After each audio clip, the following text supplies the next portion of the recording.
All right, Klaviyo Site Abandonment Flow, full guide. So in this video, we'll go over, first of all, the importance of the site abandonment flow in the first place. Then I'll show you the actual structure we're going to use. I'll walk you through some examples as well. Then I'm going to show you an advanced strategy and give you examples for both of those emails. We'll have an additional 2 emails that are a little bit more advanced. And then in the end, I'm going to show you exactly how to build this inside of Klaviyo. So the importance of a site abandonment flow. First of all, who are we targeting here? Let's make that clear. Basically, we're targeting people who visited your website, but then just left it without taking any specific action, such as adding something to cart, abandoning a checkout, like going to checkout and then leaving the website, without even purchasing, without doing anything, without viewing a specific product. That's like site abandonment flow. Just someone goes to your website and then just leaves, okay? So we're hitting them in order to try to get them back to your website. And our goal here is try to get them back to your website, convince them to buy something, or at least get them to perform an action that's a little bit more specific and that's a little bit more further down the funnel. You'll see the funnel here, so I'm going to explain to you exactly the funnel. But basically, specific actions such as viewing a specific product, adding something to cart, proceeding to checkout, or placing an order. So here's the funnel. As you can see, paid ads, website visitors, we convert them with a high converting pop-up form. So if your pop-up form is not converting at least like 6%, but at least 8%, that's like the standard. 6% is, those are still rookie numbers. At least 8%, but ideally 10% plus. Like you're leaving loads of money on the table. Let me just say that. So the idea is get your pop-up form in place, convert website visitors into subscribers, and that's where the email marketing game starts. So site abandonment flow is actually the first flow in the funnel. It's at the top of the funnel, basically. This is middle of the funnel, but in terms of email marketing funnel, it's top of the funnel. So the idea is get them to go back to your website, try to convince them to buy something. Some people will, but if you don't do that, it's fine. It's not like you failed the mission. It's just like, I did not get them to buy. Let's just move them down the funnel, further down the funnel. So here's what it looks like. They come back to your website, and then instead of just leaving again, they view a specific product. And now they're in the browse abandonment flow if they don't go further down the funnel. And then we have abandoned cart, and then we have abandoned checkout. So basically they go add something to view a specific product, add something to cart, go to checkout, and then if they then again don't purchase, they're hit with the abandoned checkout flow. But they have way higher commitment at this point to actually making a purchase, and they're way more likely to actually buy something. So this flow is going to have a higher conversion rate than this flow. And that's your first purchase, and then you hit them with a post-purchase flow. So that is like post-purchase. These are pre-purchase flows. You hit them with your post-purchase flows, and you get repeat purchases, and your lifetime value goes up. So the goal isn't just the money itself. Okay, it's not just about the orders. It's just about moving people down the funnel. Some people are going to be ready to just jump from site abandonment flow immediately to the first purchase, maybe even repeat purchases immediately. Some people won't. Some people you'll just have to walk them down this funnel slowly, one step at a time. Site abandonment, browse abandonment, abandoned cart, abandoned checkout, first purchase, repeat purchase. That's fine. It's going to take more time for some people less. That's the name of the game. So KLT. So let's come up with a metric and let's call it KLT. It measures how much someone knows, K, likes, L, and T, trusts you, okay? So this is all that matters in today's day and age when it comes to digital marketing and e-commerce and generally buying stuff online. So the closer KLT is to 10 out of 10, the more likely someone is to buy from you. Basically, at 10 out of 10, when someone knows you, likes you, and trusts you, 10 out of 10, they're going to buy, basically. Some people just don't need to be at 10 out of 10 to buy. Some people are a little bit more open to taking risks. So they're not like risks, they're not going to die, but in terms of like risking money, let's say, they're more open to buying from someone they know, like, and trust 7 out of 10. Some people aren't. Some people are more risk averse and they want to know everything there is about your product before they actually commit to buying. And not just about your product, but about you as a company and even you as a founder today, in today's day and age, basically. People actually like to buy from people, from the founders directly, not just corporations, right? Some people need to be at 10 out of 10, but it's easier to get them there. So it's like, I need to know, like, trust you 10 out of 10. I need to feel like that feeling is at 10 out of 10, but it's really easy to convince me to jump from 1 out of 10 to 10 out of 10, right? So that's another case. And then we have some people who never reach 10 out of 10. Whatever you do, you could literally just go to their house and show them how your product works and tell them, hey, like, if you don't like this product, you have 90 days to like return it to me, and I'm going to give you $1,000 plus a refund, right? And some people will still not buy. Maybe it's just the fact that they're just not your target audience. Maybe just don't need it, but some people are that skeptical, right? But when someone entered your website and abandoned it, they were at like 2 out of 10 KLT, for example, okay? The goal of your site abandonment flow is, as we already talked about, not just the purchase, it's to get them back to your website and make them view a specific product. That would be the next step in this funnel. So they abandon the website, site abandonment flow, they get hit with the this flow, they come back to your website, and then they view a specific product. That would be the next step in the funnel. So that's the goal here, okay? And that additional touch point of an email, and then they perform a specific action, they invest some time, and they have some emotional investment as well in your brand, that adds another, or maybe a couple KLT points. And the goal is just slowly but surely, more touch points, emotional investment, time investment, slowly, you're building it up, and then at some point you're at 10 out of 10, and they buy. That's the idea, okay? Makes sense? Now, more volume, more reps. Basically, it will still generate revenue for two simple reasons. Basically, it's not just about money, but it's not just about moving down the funnel. Like, this flow is actually going to make you money. It's not going to make you the same amount of money as abandoned cart and abandoned checkout and post purchase flows, but it's still going to make you some money. Why? First of all, it has way more volume than the abandoned cart and abandoned checkout flows, for example, because they're way more down the funnel, so way less people actually get to them, right? So that means that way more people enter this flow. So statistically, it will have to generate money because some of those people have a lower KLT threshold. It's easier to just to build their KLT to 10 out of 10, right? And also the funnel repeats itself. So people won't enter your site abandonment flow just once. It's not like they come to your website for an ad, they sign up to your email list, they receive welcome flow, and then they immediately leave your website, and then 30 minutes later, they receive your site abandonment flow. It's not like that. They will actually enter it every time they leave your website. That means that if they've been subscribed to your email list for 6 months and they come to your website and they leave it, they're still going to receive the same flow, right? Now, it's not exactly like that. You're not going to spam people every time they get to your website and then leave it, because you will set a filter that that someone can't enter this flow for like 21 days, 30 days. So they won't be able to enter this flow twice in the span of 30 days, right? But you get the point. It's just in order to describe it to you. So people enter it for the third time. So they enter it now, then in 30 days, then in 30 days. It's probably like if you entered something for this flow for third time, right? You probably bought something already from this brand, or you're just about to buy something. So they enter for the first time, they might not buy it. Second time, still. But third time, they're probably bought something already, or they're just about to buy it. So it just repeats itself. There's so much volume. So statistically, this is the formula. Like site abandonment flow, we have higher volume times lower buying intent, and then we have some orders. For abandoned checkout, for example, which would be the furthest down the actual funnel, it would be lower volume. So we have less people, but they have times higher buying intent. They're way more committed to actually buying something. They have way higher KLT, right? So that results in some orders. Obviously, your abandoned checkout should probably make more money than your site abandonment flow, but as we already talked about, first of all, it will still generate some additional revenue, so why not take it? And it will help. It's actually a prerequisite for someone to get to the abandoned checkout flow in some cases. So here's the outline. We have the trigger acting on sites. Now I'm going to build this inside of Klaviyo just like this, but let me show you first. So we have filters, viewed product 0 times since starting this flow, added to cart 0 times since starting this flow, checkout started 0 times since starting this flow, placed order 0 times since starting this flow. The reason we have these filters is in order to stop people who, for example, someone comes to our website and then they view a product and then they add a product to cart and then they leave the website, instead of receiving site abandonment flow because they did come to our website and then they did leave, they should just receive an abandoned cart flow because that's the furthest down the funnel, right? So that's the reason we have these filters, and that has not been the flow in the last 21 days. This example, you can do 21, you can do maybe in 14, you can do 30. This number basically depends on your sales cycle. So if you have higher ticket products, you want this number to be higher because people need time to actually think about buying your stuff. If you have lower ticket products, sorry about that. If you have lower ticket products, it can be like 7 days, 14 days, 21 days, up to 30 days. 7 days is probably too low. I'd probably stick to 21 to 30. You can probably get away with 14 as well if you have like really low ticket products. So we're going to wait for 30 minutes. Now, again, this number is still not like set in stone. This is just approximately. This stuff you should also test. So you're going to test like 20 versus 30, maybe even 15, but I wouldn't go as low as 15. The lowest I go would probably be 20, and I test 20 to 30 and 30 to 45. Wouldn't probably go for an hour. Maybe if like 45 wins against 30, I'd probably test 45 versus an hour. But yeah, it's probably the best time is probably going to be somewhere in between 20 and 45. And we're going to have one email. So it's going to be like, need help. The idea is just like, you just been on my website like 30 minutes ago. So I'm going to hit you like, hey, the reason you probably left my website is because you were kind of like confused. You didn't know what to buy, where to start. And I'm going to offer you help here. So need help, like you're going to remind them to get back to your website, and you're going to show them some bestsellers, product categories, or product information if you have like only one product. If you're selling only one supplement, for example, you're going to just show them product information because you can't show them multiple products, right? If you have multiple products, you can show them your bestsellers, or you can show them your product categories, or like if you have a fashion brand, like collections and stuff like that. So here are examples. As I said already, so if you have one product only, like brands, they sell supplement, one supplement only. So you're just going to give them product information just like they do here. So we noticed you checking us out. So headline is super simple, straight to the point. They don't overcomplicate it. They're not trying to be fancy. It's just like, hey, we saw you check this shit out. Come back to our website and buy something. That's the idea. We have call to action, get up to 52% off. Now, don't be scared when you see this. It's not like you have to offer 50% off your products just in this flow immediately.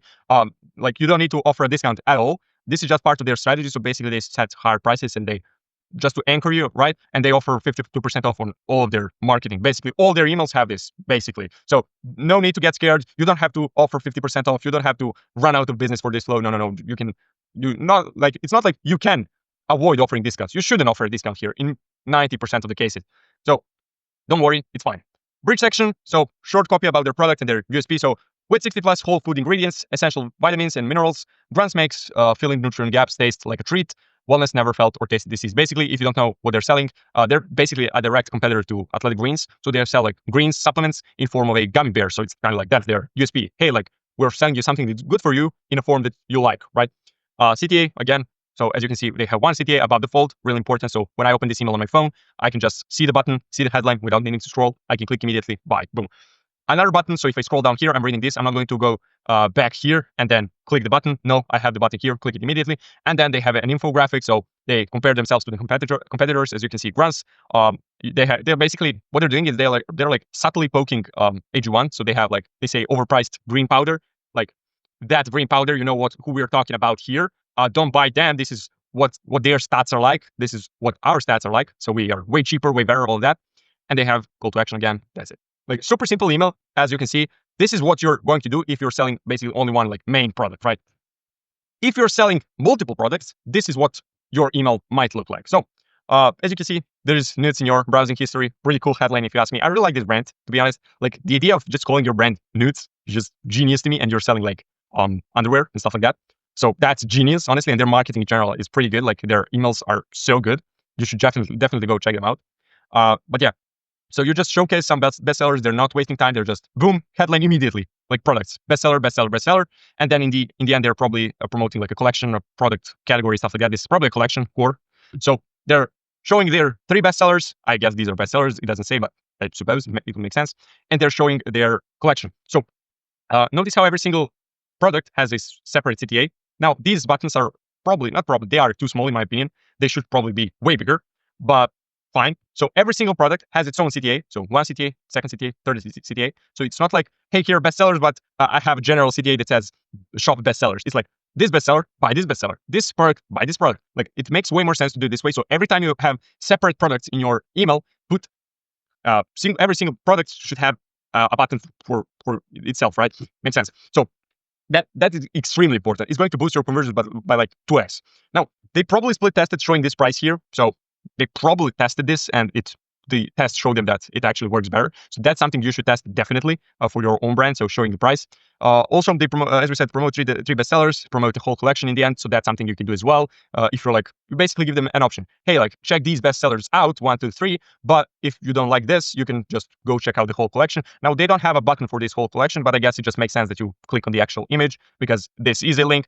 I mean, all of these images are links as well. So if you click here or here, it doesn't actually matter because you're still going to end up on the same page, but it's fine. But that's why I would make this button still bigger because it will just, it will tempt people more to actually click it.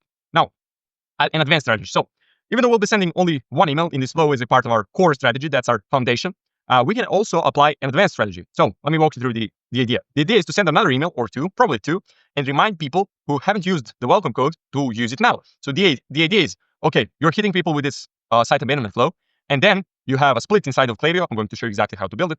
That's filtering people who haven't been receiving welcome emails in a while, let's say in 30 days. So that means that they signed up a while ago, so you're not hitting them. They received yesterday, like your welcome email. Hey, here's your 20% off. And then you're today reminding them like, oh yeah, your welcome flow is still active. Your welcome code is still active. Like make sure you use it. No, you're hitting people who signed up like 30 days ago. Like, yeah, probably 30 days ago is going to be the sweet spot. So you're hitting them up, and I'm going to show you the exact strategy. It's not just like that. It's pretty good, actually, pretty psychological. So we'll be sending this only to people who haven't received their welcome emails in the last 30 days or so. And as I said, I'll show you exactly how to build this inside of Klaviyo. So here's an example. Hey, first name, it's your name, so founder's name. Founder of your company name, put your company name here. I noticed you recently visited us and that your welcome discount hasn't been used yet. As a personal gesture, I've reactivated your unique welcome code for the next 48 hours. So this is really important. This makes people go crazy because you are reaching out as a founder. You're a busy person making shitloads of money, and you're taking time out of your own day to reach out to one of the customers who signed up to your mailing list 30 days ago. You're reaching out to them specifically, telling them that you reactivated their welcome code. Now, obviously, most people are going to be like, yeah, sure, like this is not the founder reaching out to me. Obviously, this is their marketing team or whatever, but it still had that a little bit of like, 1% of them is like, what if this is really a founder? It's also like feels way more personal because it's a plain text email. So it's kind of like it's coming from a friend. So this strategy is wonderful. Now, Does that mean that you're actually going to go and reactivate every single welcome code for the next 48 hours? No, obviously, you're just going to have your welcome code. It's not going to probably even have an expiration date, and you're just going to tell them that you reactivated it. Makes sense? Yeah. So this is your chance to grab the product, whatever you're selling, at a special price. Your code, welcome 15, whatever your code is, up to you. Click here to shop now. CTA, add the link here. Also pretty good practice is to make this bigger than the rest of the actual email just to stand out more. Don't miss out. This offer expires in 48 hours. So you're reminding them that it actually has an expiration date. It adds some more urgency, right? Your signature, whatever. So this tactic is magnificent. Now, email number 2. So you're going to follow up with them, okay? You should probably send this around 40 hours later than the first email because it just leaves them those 8 hours to buy, to actually receive an email, have time to open it if they're not opening it immediately, to read it, and then buy something from you. And then it leaves just enough time to actually make it urgent, right? It's not like, hey, it ends in like 30 hours. It like ends in a couple of hours. So you should probably check it out right now. So, hey, first name, just a quick heads up. Just reminding them, hey, just a quick heads up. Your reactivated welcome discount is nearing its end. It's set to expire today. So this is your final opportunity. Take advantage of it. So you're just like a friend reaching out. Hey, like you should probably check that out. Just wanted to remind you in case you didn't. It's like not like, hey, buy this, please buy this. It's more like, hey, I just wanted to hit you up real quick. Yeah, it's expiring soon, so you should probably check it out today. If you don't, no hard feelings. Like, look, we're friends. That's the vibe you're going for. So we wanted to make sure you didn't miss out on saving on our product. So you're basically doing them a favor. It's not like, hey, would you be so kind to buy something from me? It's more like, hey, I just wanted to help you out. Like, because I'm such a good friend to you, I just wanted to make sure you don't miss out on buying this product at this special price. Like, you're their friend now. You're doing them a favor. It's brilliant. Your code, welcome15, shop now. Apply to the checkout before it expires. Some urgency there, but just subtle. It's not too much, just like a little bit, right? So before we move over to Klaviyo, just wanted to tell you, the first link in the description is free e-commerce marketing guide. You can download it right now. And second link in the description, you can book a call with me below.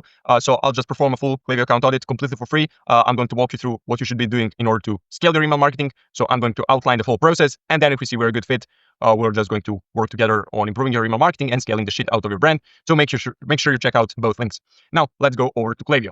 All right, so here we are inside of Klaviyo. As you can see, I've also got the glasses because I'm a professional and I want to give you the best guide possible. So as you can see, we have the Klaviyo dummy account here. So what we're going to do first is we're going to navigate to flows. And once that loads up, we're going to click create flow. We're going to go to build your own. I'm going to show you how to do it. So we're going to name it Site Abandonment.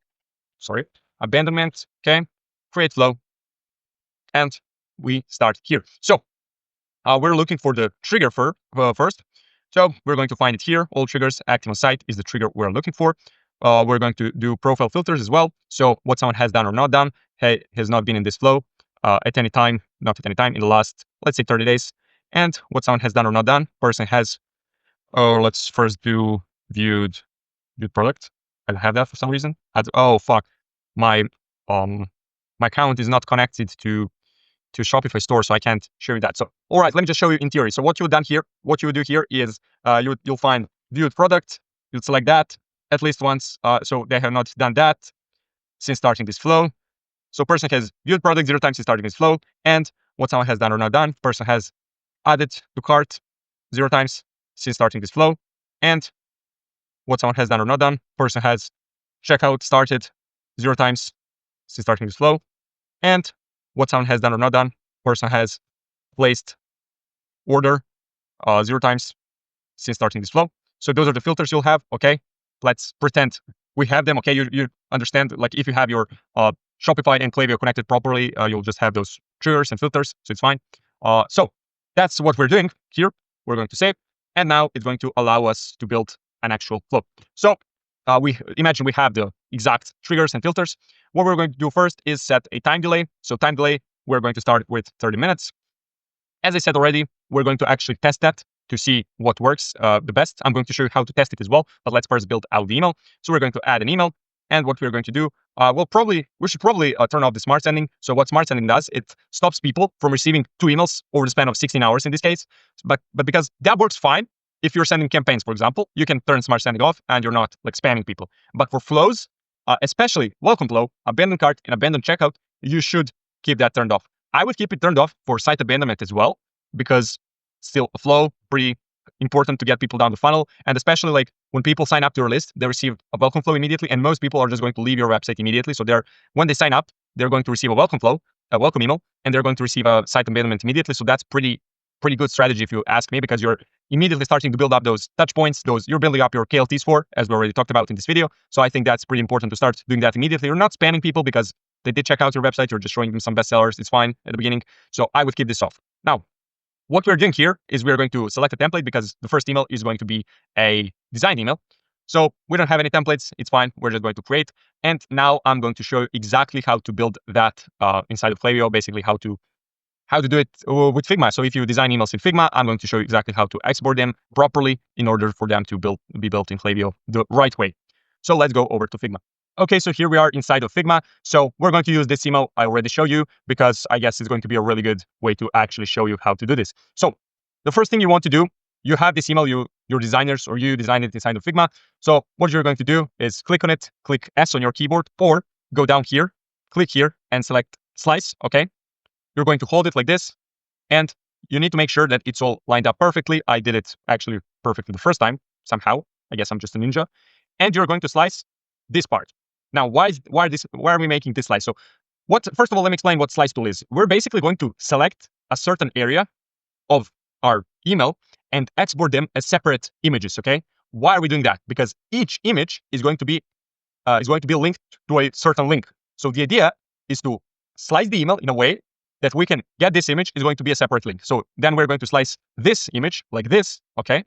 Why are we slicing? Okay, I did it again perfectly. This is, okay, I'm a fucking ninja. So the idea is we're going to slice it like this. We're making this slice, this part here. Why? Because this part here is going to be linked to this product page, right? We're going to put this product page link inside of Klaviyo. This here, we're going to put just a link to their website in general, because it's their logo and like their header, right? Then we're going to do this, okay? It's not perfect this time. I apologize. I'm not that good of a ninja yet. I'm still training. So this slice is going to be linked to this product page. And then we're going to do this slice. It's going to be linked to this product page. Okay, perfect again. And then this slice is going to be linked to this collection. And then I'm not really going to slice this whole footer, but it's the same thing, like just going like this and like this is going to link to your store, and then your contact page and your affiliate page and whatever. We're not going to do that because it's just too much work and it's not worth it, okay? So we have slice 1, we have slice 2, slice 3, slice 4, and slice 5. So we're going to select them, click on 1, okay? And hold shift on your keyboard and click 5. It's going to select all of them at once. Click export, select 2x. And it's really important that you select JPEG instead of PNG, because that's just the best format for this. Export, and it got downloaded. So let me show you what we're doing next. Okay, so the next thing we'll do is we're going to actually compress these images. So basically, you're going to find this. Okay, so we exported the image from Figma, slices. You're going to get a zip file. You're going to extract it, and this is what it should look like. You're going to take out all of those slices, upload them in here. We have the slices, as you can see. Compress images, okay? Download them, and they're downloaded. So that's it. Now we're going back to Klaviyo. We're going to upload them, and we should be good to go. Okay, so we're back inside of Klaviyo. So let me just show you how to actually upload these images and make an email itself. So the first thing you'd want to do is go to Styles here, go to Margin Top, and set this to 0. So what that's going to do, as you can see, it's going to remove this top margin here. So I found that it just works better, because when I receive an email without this top margin, it actually goes higher. So I have more space above the fold, right? This is taking up your space. So you can actually put your buttons and all that stuff lower down in the email and still be able to see it without scrolling. So it's all above the fold. So you basically make yourself an extra 50 pixels of above the fold space. So that's a pretty good way to start this, because it's really important. Now, the next thing, we're going to delete the header. We're going to let's delete all this shit, because we won't need it. This is fine. So we're going to take this. So we're going to take these blocks and just drag them here. And now we have an image. What we need to do is we need to upload these images. So let me do that. Basically, you can see right now, but what I'm doing is just finding the file we got when we compress them. So it's going to be a zip file again. You're going to extract it, and then we're just going to upload an image one by one. So basically, just drag it here. I would advise you don't use compressed images here. You use the actual software I showed you. I love image, instead of using Klaviyo's native compress tool, right? Because it's just not that good yet. The actual quality does diminish a lot. So I would still stick to original, because you already compressed them, so no need to compress them again. So upload it. We have the header here. So alt text, you can just say nudes. There is nudes in your browsing history, like that. And link address is going to be like, you're going to find their whatever, let's just say nudes.com. You're just going to find their website link, your website link actually, and put it in here. So that's it. It's going to just be like your companyname.com, just your website. So the next thing we're doing, we're uploading each product. So again, the same thing you won't be able to see, but I'm going to do it just like that, just like the first one. So boom, get this, upload it. So we have the first product. We're just going to say square neck one piece, black, and we're going to say shop now. That's it. And we're going to go and find their link to their to this product right on our website and put it here. So it's going to be a link one. Just for the sake of not wasting time, I'm just going to show you because you can figure out how to do this by yourself. So just go find the link to your product page on your website and paste it in here. That's it. That's all you need to do. And now when someone clicks this button, it's not a button, it's an image. They click it, they end up on your website and on that specific product page. Again, next thing, boom, find the actual image, boom, like this, upload. We have it in here. Lunch, bikini, top. Now, the reason we are putting alt text is because its purpose is basically if it doesn't load fast enough with someone's device, it's going to show the alt text first, but it's also pretty good in order to, yes, you have all the images, but you have some text and it doesn't look that spammy and suspicious to email providers because they can actually register some text in here. So also it's pretty important to actually avoid using spam words here. So I'd probably just remove this as well and put like shop lunch bikini because now it's considered a spam word because it, I guess, instills urgency. So we have link number 2 here, find. Image number 3, boom, find that. Or sorry, it's image number 4, product number 3. We're going to say alt text, shop, shop square, neck, one piece, coffee, and link address going to be link 3. And then we're going to have the collection. So we're going to take that, upload it in here, boom, shop 4, and we're going to have link 4. And that's really it. Obviously, we're going to upload the footer as well. This is not the footer we're going to use. We're going to make a custom footer. But overall, that's how you actually do it inside of Klaviyo. And like, that's it, right? Like, we have the actual flow. This is set up here. You exit. You can actually go preview and test. You add your email, send it yourself, your email at gmail.com. You click send test. You're going to receive it. And you just see what it looks like inside of your own inbox. If it looks good, you're good to go. Click done. You just exit. It saves automatically. You put a subject line. In terms of the subject line, you should probably put something like need some help or see something you like or something like not sure where to start. Stuff like that works pretty good. Sorry, this is name. Sorry, my bad. Subject line. You put it here. And preview text, you just put like, let us point you in the right direction. Stuff like that. And that's it. Like, you're good to go pretty much. Like, you have one email and you're done, right? Now you click done. You're going to go here, set this to live, and that's it. You have the flow live. Okay, so now I'm going to show you the advanced strategy. So the way you apply this is you're going to put a conditional split here, okay? And what we're looking for here are people who have not received your welcome email in the last 30 days and who have never purchased before. So that means that they haven't used their welcome code. Now, as you already saw, I don't have all the triggers installed here, but I'm going to show you what you should be searching for. So what someone has done or not done, person has received email. You're going to click here to add additional filters where flow, I don't have that, but it's fine, equals welcome flow, something like that, at least once. So we're going to put that 0 times in the last 30 days. And what someone has done or not done, person has, you're going to search for placed order. Okay, put that in here.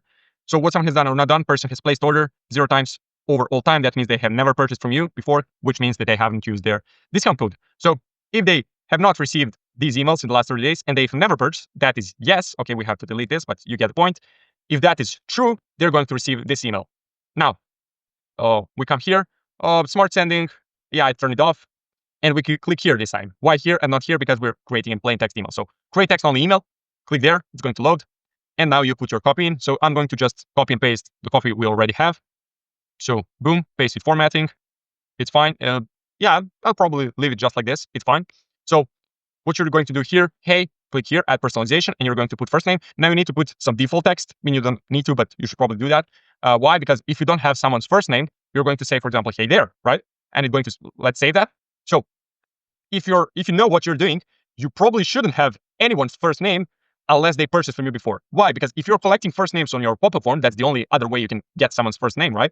You're basically destroying your opt-in rate on your pop-up form, because people are just, if you put them two tasks, such as add your first name and your email, that's way more difficult than just put like fill in your email details, right? And then it's just going to destroy your opt-in rate, and the actual gain from it, which is like being able to say, hey, John, instead of hey there, is just not worth it at all. So if you're collecting first name on your pop-up form right now, I highly advise you remove that as soon as possible and just leave collect email field, right? So there, hey there, say that, insert, boom, personalization. So you're going to say, hey, John. If you don't have John, you're just going to say, hey there. It's your name. So put your name. So it's Elon Musk, founder of SpaceX. Okay, here I noticed you recently visited us, and your welcome discount hasn't been used yet. As a personal gesture, I reactivate your unique welcome code for the next 48 hours. So I highly advise you actually bold stuff in order to make it more prominent, right? This is your chance to grab the product at a special price. So how you bold this? Just select it, Control and B, or Command B, I guess, is on Mac. Your code, welcome 15. So bold that. That's really important. And you're going to add a link here. So you're going to just say spacex.com, whatever their link is. It's linked now. So what you can do now is just you can click on this link and actually go to their website. What I also highly advise you do, make this actually in caps. Click here, shop now, or just probably a better version is shop now, like this, and then add a link. Boom. You're going to say spacex.com, whatever. And another thing you should probably do is, why does this happen? I don't really understand. But what you're probably going to do, sorry about that, is click there. It doesn't work for some reason, but you're going to click there, and you're going to find a way to change the actual color of the text. And I'd probably change it to your brand's color. So if your brand color is like pink or green or something like that, you're going to get the actual hex code from your store or whatever and paste it in here. You can do that, and it's just going to make the email make the email look even more like branded, right? Another thing you should probably do is add a PS line, because everyone reads PS lines. So you're going to say use code welcome 15 for 15% off before it expires. And this is going to be a link as well, spacex.com. And that's it. This is the email. Like, it's super simple to make, super simple. You're just going to fill in your details, your name, your company name, product. You're going to adapt it to your brand voice a little bit. No need to just copy and paste the word for word, but this is the actual framework, the structure you can use, the idea. Like this part, you don't have to say it just like this, but the meaning behind your sentence, it should be this, okay? It should mean, hey, I personally, me, founder, I went ahead, went out of my way, and actually reactivated your welcome code for the next 48 hours. It's up to you how exactly are you going to say it, what exact words are you going to use, but this is the idea, okay? You say it, okay, it's done. You put subject line. So you're going to say something like, what would be good subject line here? Something like a quick, what would I put here actually? Probably like a quick reminder or something like that. Or active for the next 48 hours. Or you could just probably say just reactivated your code. Just like that. Just super simple stuff. It doesn't really matter because it's fine. People are going to open it anyway. Click done, and that's it. And you should, as I said already, probably wait around 40 hours. So you say 40 hours, save, and you're going to hit people with another email. Now, I'm not going to build out the same email. I'll just show you how you actually build this, build plain text emails inside of Klaviyo, so no need to repeat that. Another thing I want to show is actually how to do this split test between 20 and 30, 30 and 45 and all that. So what you're going to do here is add a conditional split again, okay? What you're going to do here is you're going to do a random sample and 50% of people. So what this is going to do is it's just going to add, so 50% of people are going to do no branch and 50% of people are going to do yes branch. So you're going to just put that, clone this or whatever, put it here. We're going to put, sorry about that. We're going to put 20 minutes, save. We're going to duplicate this email. Now, what's really important is that you make this email the same and the whole thing the same. So the only actual impact could be from the actual time delay. So you can actually pinpoint what drove the results, right? If you change this and change the email itself, then you can't really say with certainty what caused the actual performance to change, right? So what you should do is just clone this email, put it in here, change the time delay, and you're good to go. You can then copy this whole thing, or you can just rejoin it here. Okay, and then it's going to, so we're testing this, and then this part is the same. You can do the same for this time delays, but no need to do that. And that's exactly how you build a site abandonment flow inside of Klaviyo. Now, as I said already throughout the video, first link in the description, my free e-commerce marketing guide. I hope if you found this valuable, you're definitely going to find that valuable. And then second link in the description is my link to my basically calendar, my availability. So you could check that out, because if you book a call with me, I'll perform a full Klaviyo account audit completely for free and teach you exactly what you need to do in order to scale your email marketing. So I'm going to outline the whole process, give you the whole roadmap completely for free. And then only then, if you see we're a good fit actually to work together, and if I see a potential to actually scale your brand to like some new levels, I'm actually going to make an offer and we can work together on scaling the shit out of your brand. So that's it for this video. Thanks for watching, and I'll see you in the next one. Bye.